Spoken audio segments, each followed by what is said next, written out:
au bout du travail parce que on peut se dire, c'est le titre de mon dernier livre d'ailleurs, on peut se dire adieu et merci pour autant qu'on ait appris. Et tu vois, dans ton intro, tu parlais de comment ne plus faire des erreurs. Je dirais une erreur, c'est une fois, c'est une maladresse. Puis une deuxième fois, c'est peut-être un manque d'attention. Une troisième fois, ça devient une erreur quand on répète quelque chose, quand on répète la manière de critiquer, de se juger, etc. Et en fait, il n'y a pas d'erreur si on apprend de ce qui s'est passé, de ce qui a été blessé, et qu'on en sort grandi, et qu'on apprend à faire autrement et à élargir notre palette de compétences relationnelles.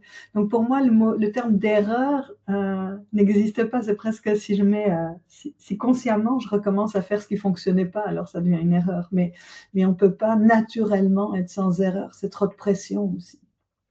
Dans chaque relation, je risque d'en faire des erreurs parce que je ne connais pas le mode d'emploi de l'autre, parce que ce qui a fonctionné avec mon précédent compagnon ne va pas fonctionner avec le suivant, ou ce qui fonctionne avec un de mes enfants ne fonctionne pas avec les deux autres.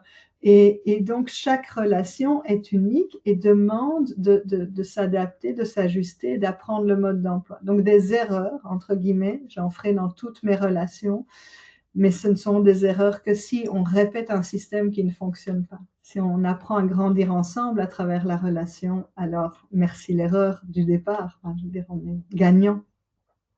Ça fait du bien de t'entendre, hein. Ça déculpabilise, ça apaise, c'est voilà, c'est plein de douceur, c'est bienveillant, donc ça fait du bien.